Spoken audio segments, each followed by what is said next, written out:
Sometimes they're coming there to get enlightened, to get knowledge.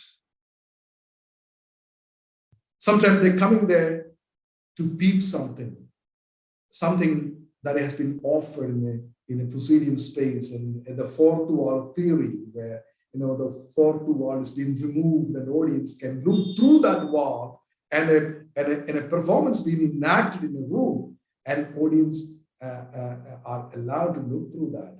Actors not necessarily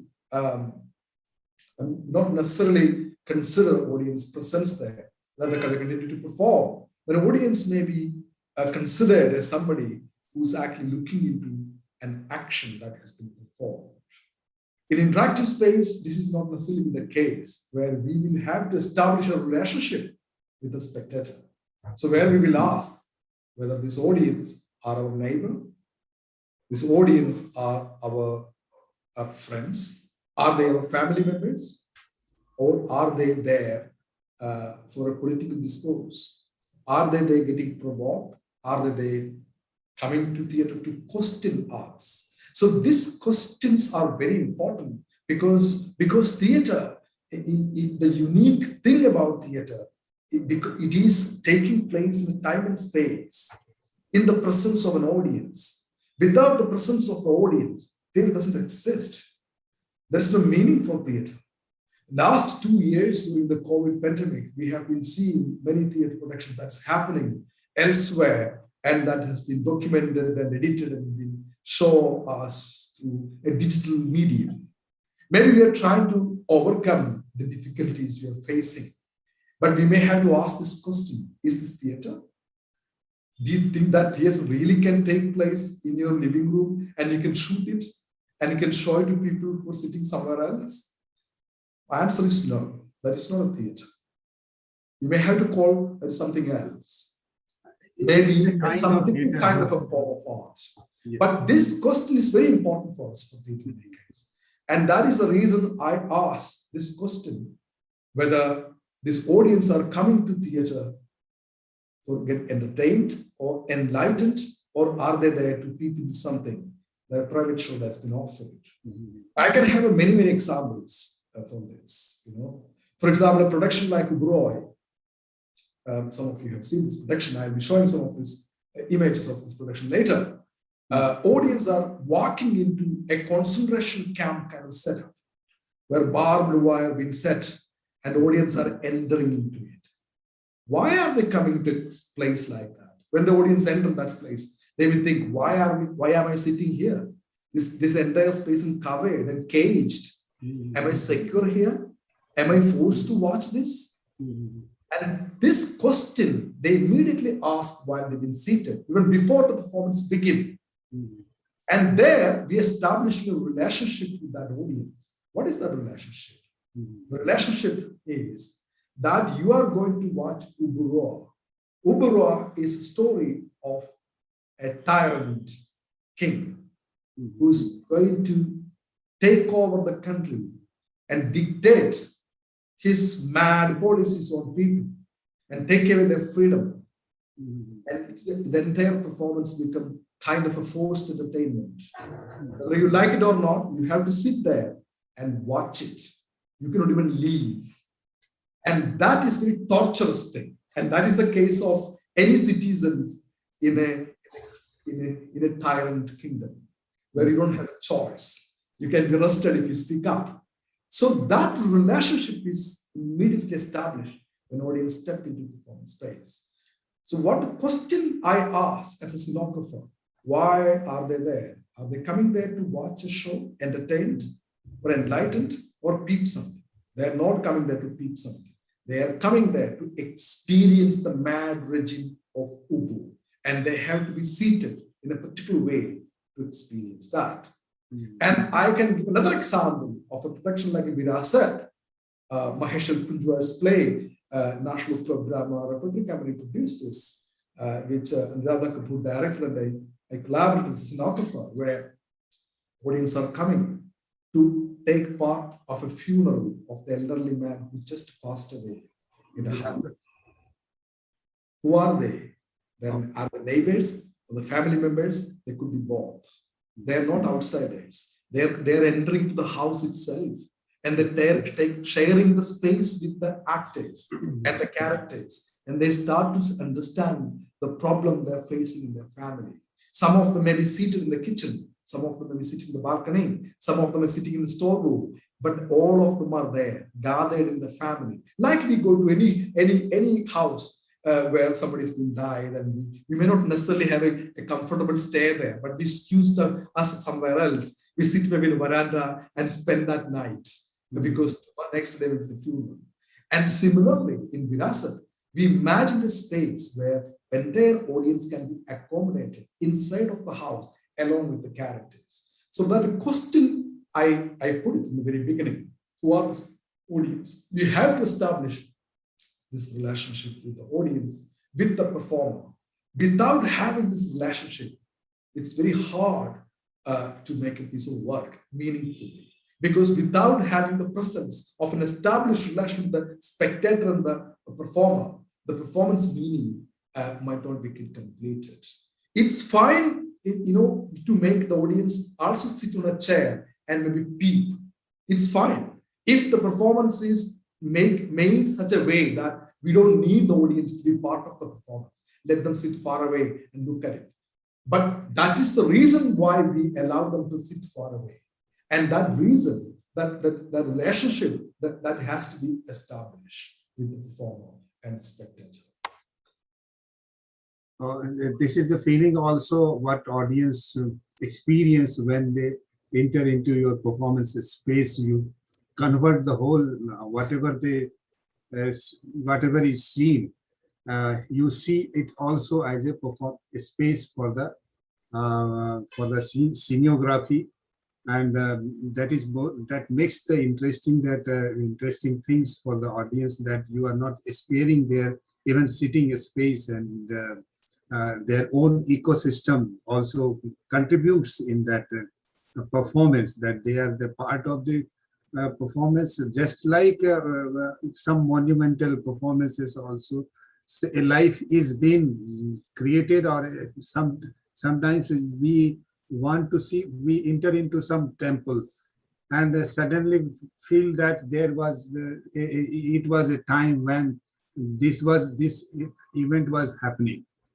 So I'm in a contemporary modern man entering into a 1,000-year-old temple and seeing that 1,000-year-old practice.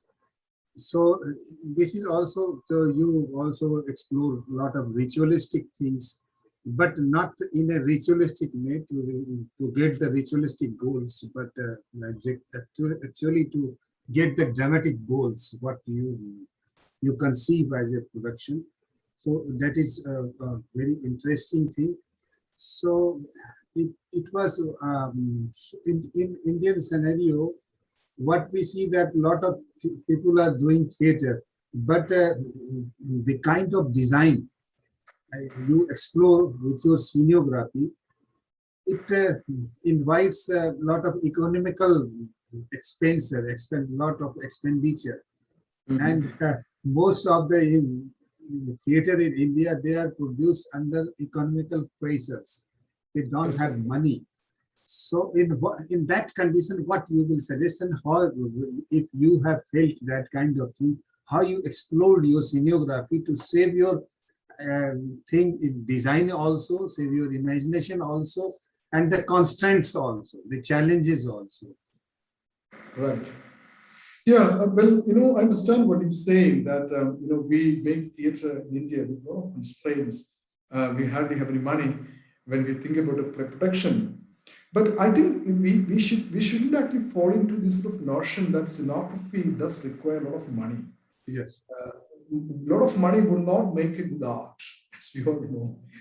If that was the case, Americans would have made better art than anybody else. But they're not making better arts than many others. For example, in a country like Poland, where Grotowski or a Kantor produced work in 1970s, and they made a better theater than anybody in the world. And they were using only a broken chair and a random warehouses to make their work. What made them so special and important, because they conceptually, they knew what they were doing. and their scenographic thinking were quite important and cutting edge at that period of time. What I meant is that money itself cannot resolve any problems in theater. And scenography, as I said, we should not actually have this false notion. Scenography is an extravaganza of objects and materials in space. That is not scenography. That's a decoration of something. Scenography is not decoration. Scenography is a meaning making. It's about making meanings in space, establishing a relationship with the viewer and the performer. You can make a work with a 10 rupee or a 10,000 or a 10 lakh or 10 crore. It doesn't matter. As long as you know what you're doing, you have a convinced understanding of your production, you can make a piece of work with very little money. A production like Legends of Gasak in Idihasam, which is a 3 hours and half long play, which I directed with a group of people in Trikarippur in North Malabar, in Kerala. This was one of my recent big work. And 4 years ago, when I produced this play, I walked into that village. And these villagers, they were not actors. They're just random people who do all kind of stuff. They're laborers, fishermen, auto drivers, teachers, and people from various corners of life. We gathered and we rehearsed next to a party field. And we produced this play, 3 hours and half play. And we did not bring anybody, to bring us in money. There was no funding. The entire money was collected from the village. And it was produced by them and performed for these people. And what we used for the scenography, we used all local materials. We used dry coconut leaves. We used broken benches, recycled them. We built some metals and some stuff using a local workshop. And many objects we used from the recycled things because we knew that there was no money to spend on it. But that production is known for a scenographic engagement, right? But that what I meant is that in order to, if you construct a large scenography with a lot of expensive material, that does not necessarily make any meaning in the production. So what is more important is that for a scenographer makers, they should have a clarity of thought. Why are they using this object? Why this large space is important? As I was talking about Ubroi or a Virasat, we have to have this fundamental question to be answered. Why are we using this space? And who are these people? Why are we making this performance? For whom? What kind of experience you want to give to them? So that is a fundamental question, I would say. I would like to show a small work. Yes, please. Now, and I when I speak, when I speak about it, then I could actually kind of reflect upon these ideas a bit more further. All right.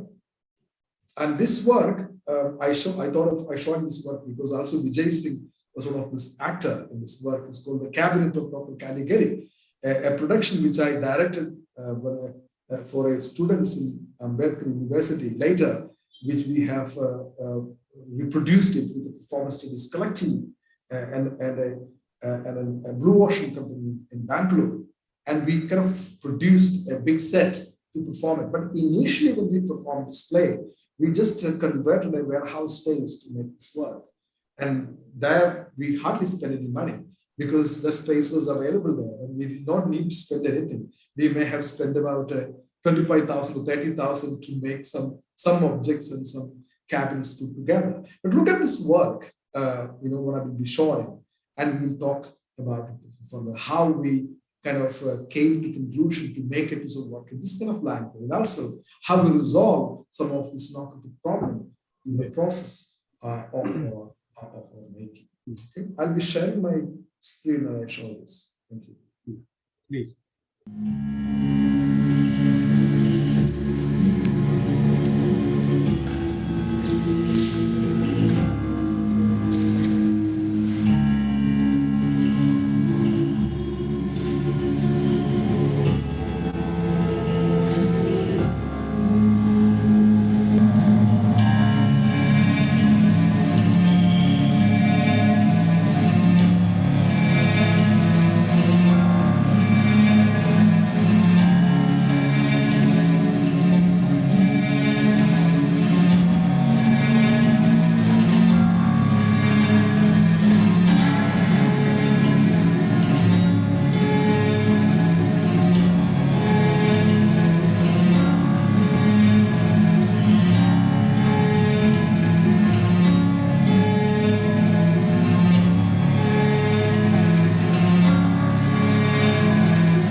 Right.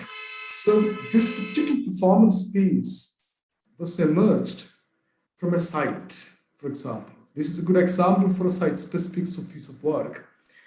The show which you saw now was performed in a constructed scenography because we were planning to travel with the show and we had to recreate the entire scenography.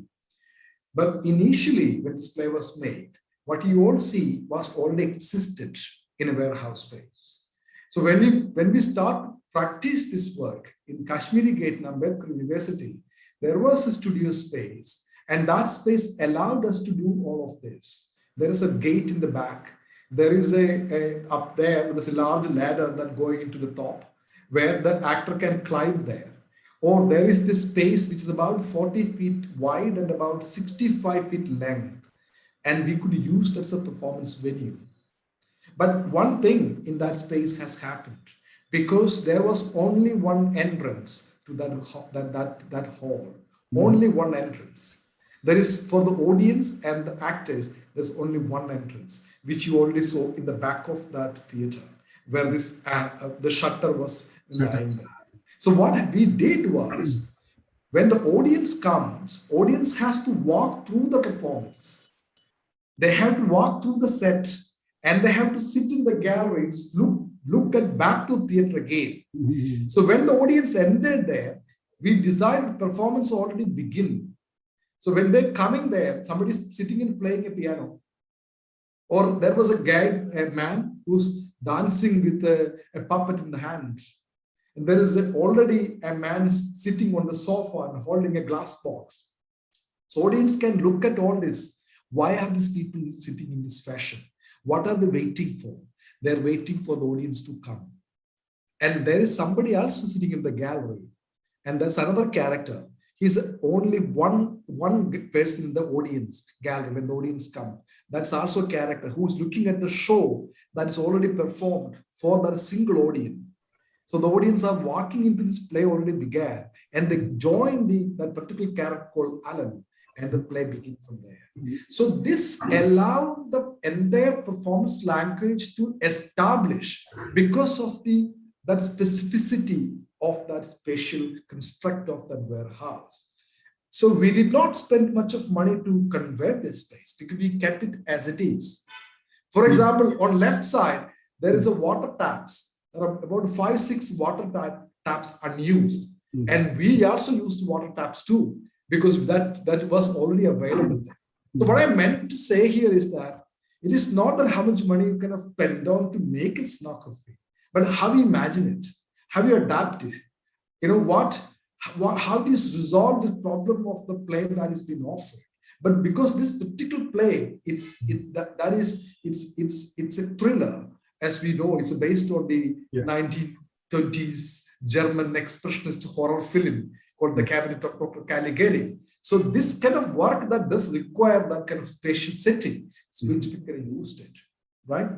So similarly, when we speak about the economy of the production, I already spoke about the Legends of Kazakh. A recent work. This is a very interesting thing that the fantasy village.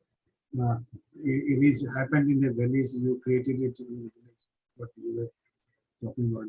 So please tell us something about that. Yeah. So the recent work we did, we collaborated. I and Anuradha Kapoor collaborated on the production, and we jointly directed a play called Dark Things. And Dark Things, which again the university production, Ambedkar University produced it in collaboration with the Performance Studies Collective. And this particular production, very large show when you look at it, but this production was, as a scenography, we have not economically, it was a production that we kind of used materials lying around, and students spent their own time to make each and every object, or actors often make their own object in my theater. We don't necessarily hire people to come and make these things because they are the kind of, you spend more money. So what I meant is because the question was about the economy of the theater, how we make this large kind of scenography. Would you like to see a small bit of this production? Yes, please. Like show, yeah. So this production It's titled as Dark Things, and it was written by a South African poet and philosopher and dramatist called Arisitas. And it was a collaborative work which I did with Sumangala Damodaran, Anuradha Kapoor, and Purab Goswami, who was also a student and who did the dramaturgy for Caligari. Also worked on this production too as a dramaturg. And this is two senior musicians from Kerala, Chandran Vayattumal, and the South African musician Prasad Khote collaborated on the music. Let us have a look at this production and speak a little bit about it later.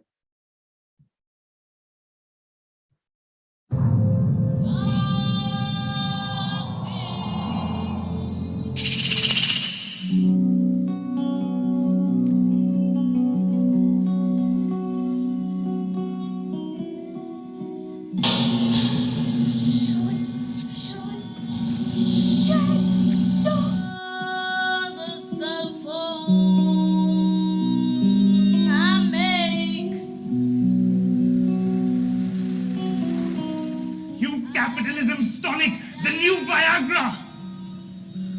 I curse you.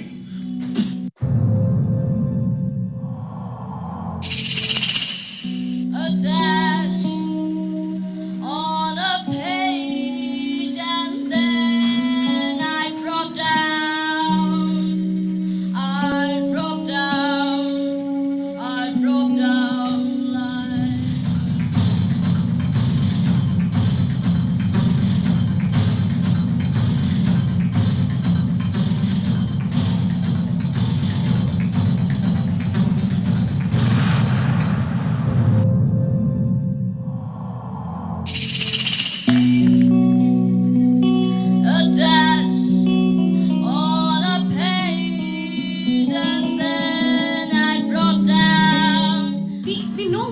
Looks like.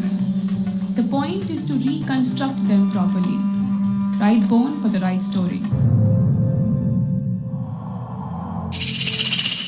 I drop what I drop like a screw. I drop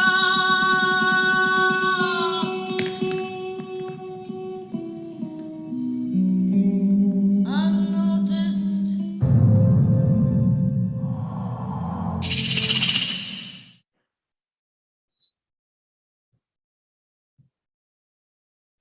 Yes, this production again, we used a parking lot in the university, the backyard of the university. It looks like a factory space.